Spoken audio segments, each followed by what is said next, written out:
What I'm going to talk about today is exactly where risk is evolving from the point of view of an economist, because we probably see the world a little bit differently than lawyers, but I think we're all enmeshed in this, especially when there's litigation involved, and there is a big value in understanding how things are moving. We've seen in the past 7 years with the financial crisis that things are evolving pretty fast, and the economic world we're in is actually changing really rapidly.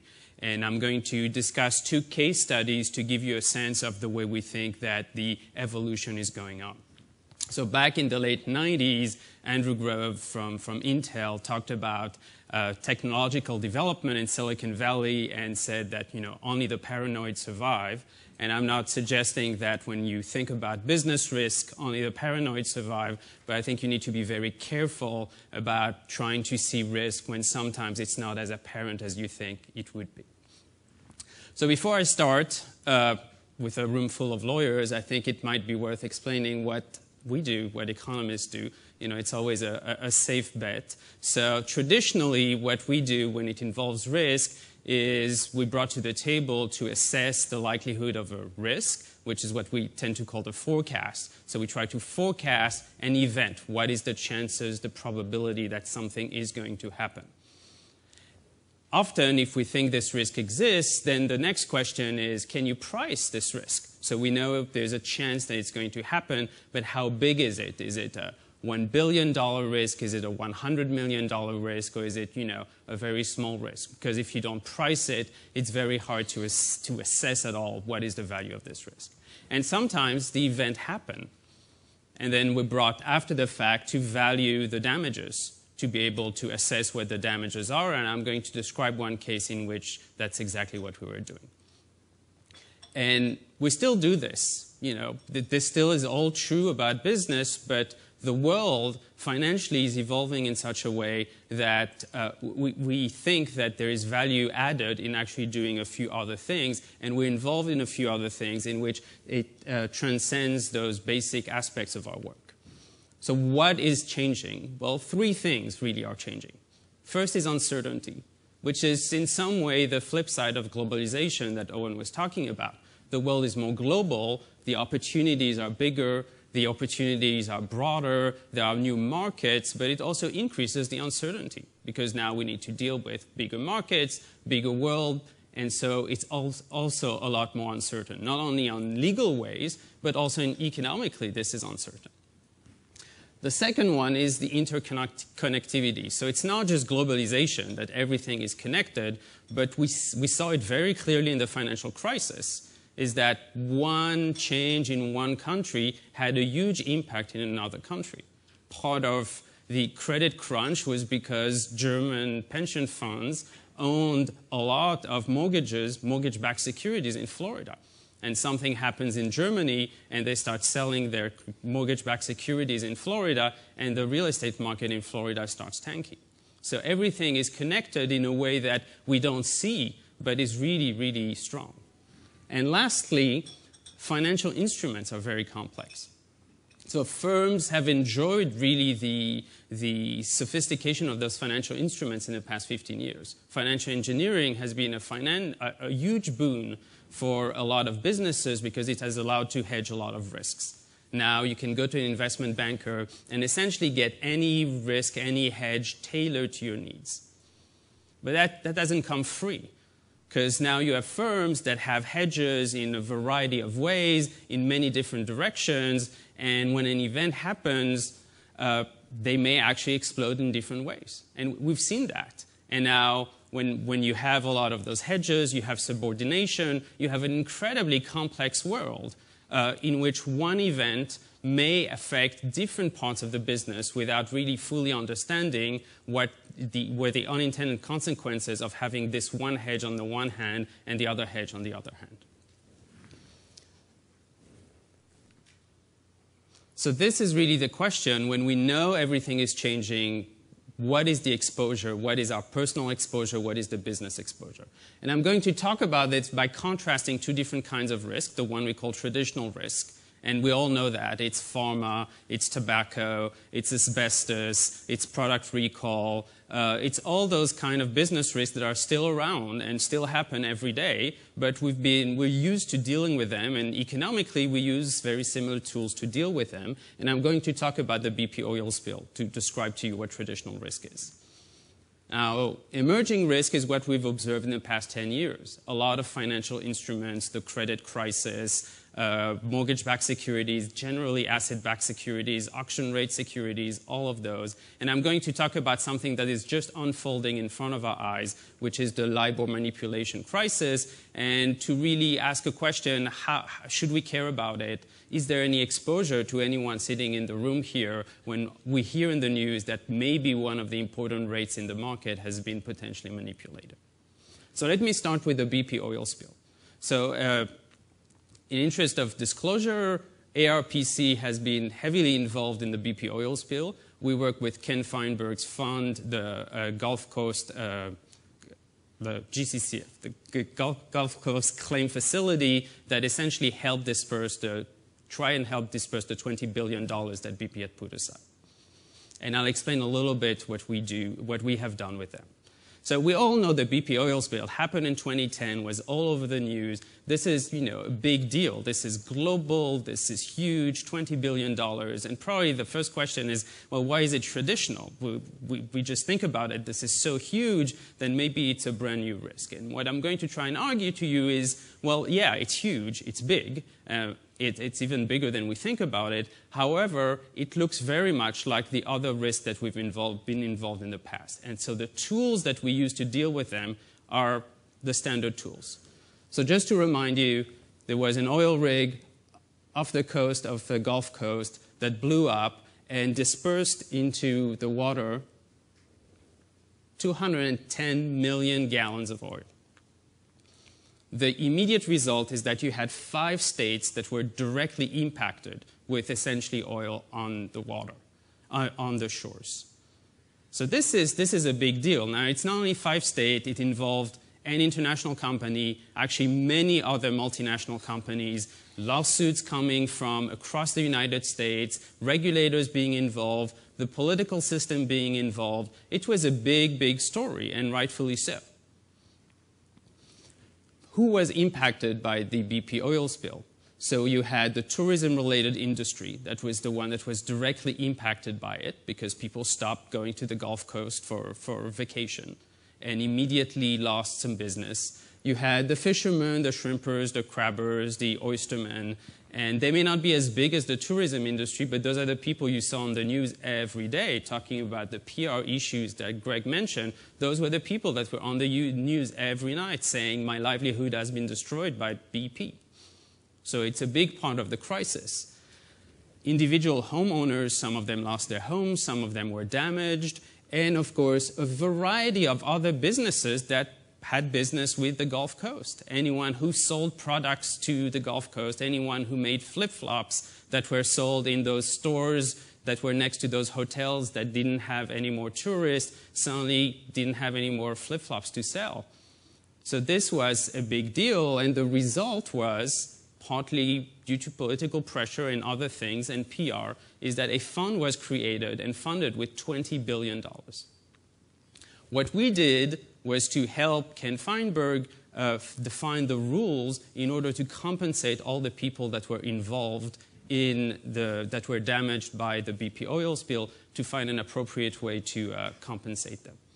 As you can see, this is not a trivial thing. Traditional risk is still risky, it's still complicated, it's still full of uncertainty.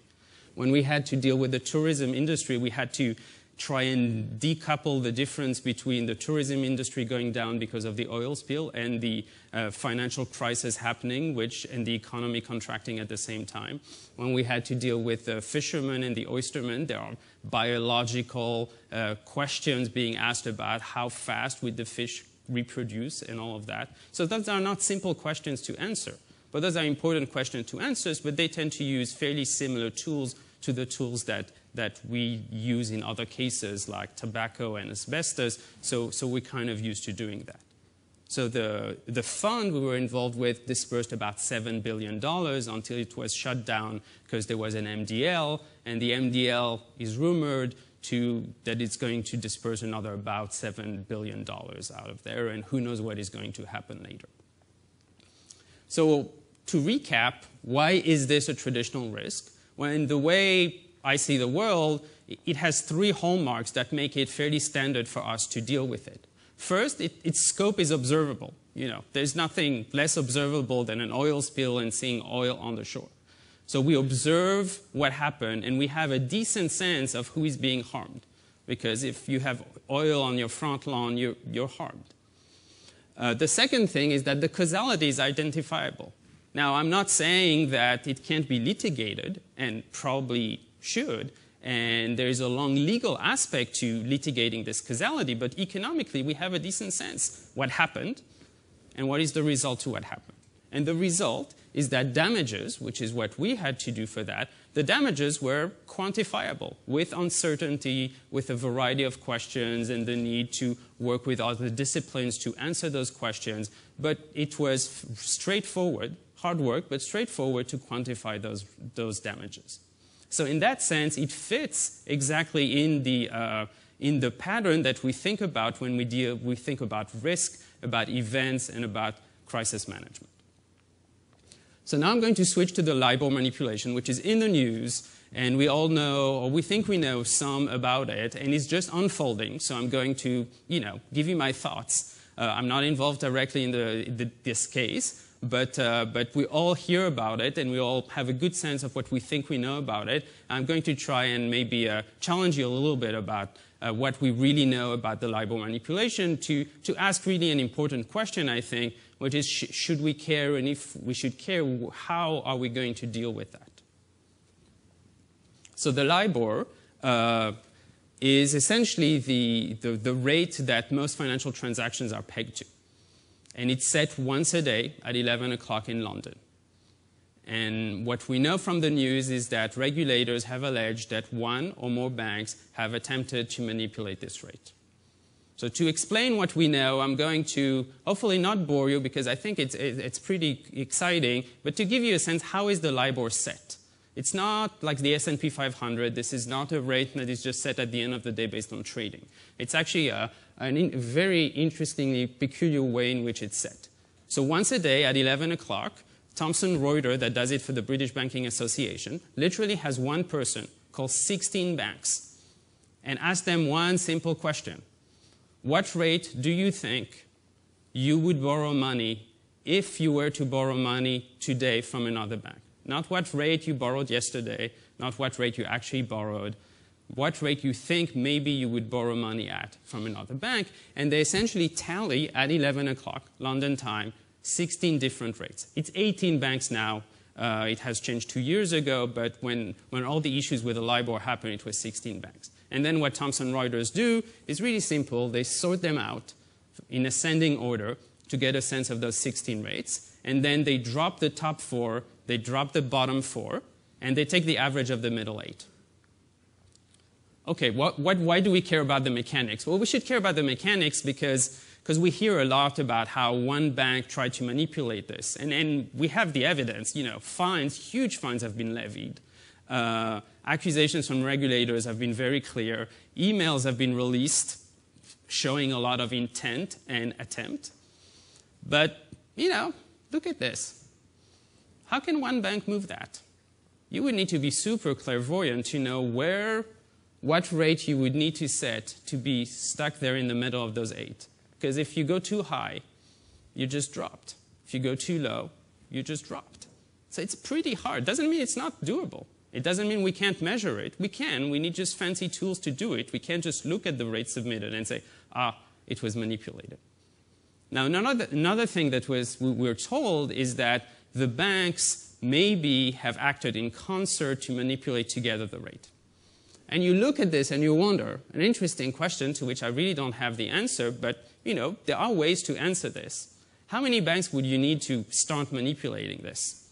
2, 3, well, probably 5, maybe 6, maybe 8, if you really want to make an impact?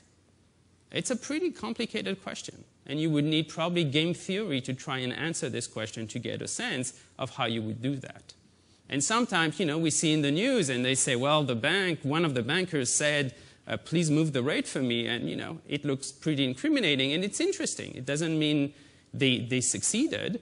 But you can see that this is a lot more complex than it may seem. Now, the LIBOR, its scope is huge. It is set in London at 11 o'clock. And essentially, every financial transaction across the world involves the LIBOR in one way or another.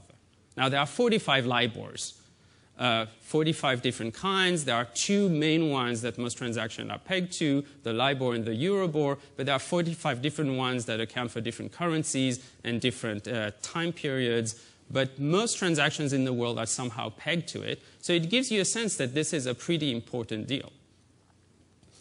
Now, so what could be the damages? It's very hard. If you read the news, you're going to see a lot of giant numbers floating around. That's why we're all interested in this. Now, we know one thing. Interest rate swaps and interest rate futures trade on the Chicago Mercantile Exchange, and their notional value every year is $450 trillion. They all are pegged to the LIBOR. That's just the interest rate swap and futures. And they settle, most of them settle over 4 days a year. So those are 4 really important days. But there are many other things that depend on the LIBOR. Home loans, about $10 trillion that have variable rates that depend on the LIBOR. Financial contracts of a variety of kinds that sometimes firms know or don't know that are related to the LIBOR, which really tells us how much money is at stake in this case. Well, it's a good question. We don't know yet. We could measure it if we slowly started decomposing all those assets, but we have a good sense it's pretty big. You hear sometimes in the news $800 trillion. It's not very clear where this number comes from, but might be a good guess. Now, the truth is there are a lot more other things that depend on the LIBOR that should be of interest. Project finance is one of them. Maybe not the obvious one. No one really thinks of project finance as one where the LIBOR is important, but many project finance deals have in some way at least a hedge that is related to the LIBOR that may have an impact there. Now, a big one, if we go back to Greg's point, is consumer confidence. Consumer confidence is a big deal. It has been shaken by the last financial crisis.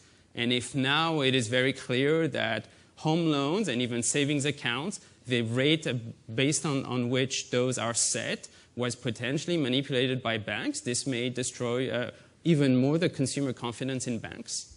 And we know what happens when consumer confidence in banks goes down.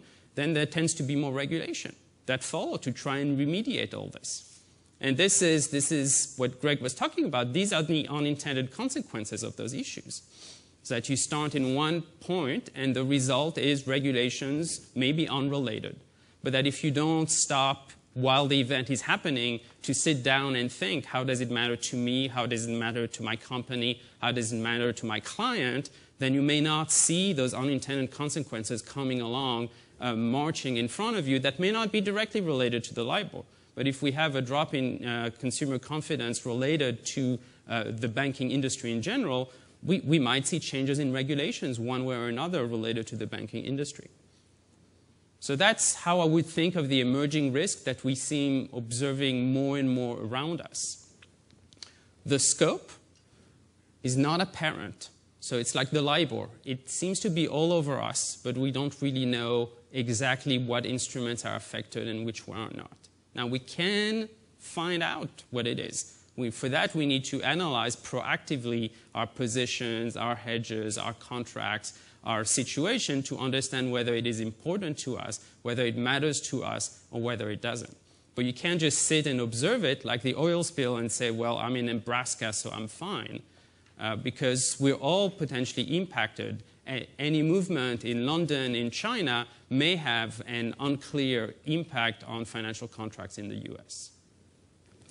The causality, as I showed you, although you read the news and you think it's very obvious, and instead here it's diffuse. It might be one bank, it might be 16 banks, it might be 8.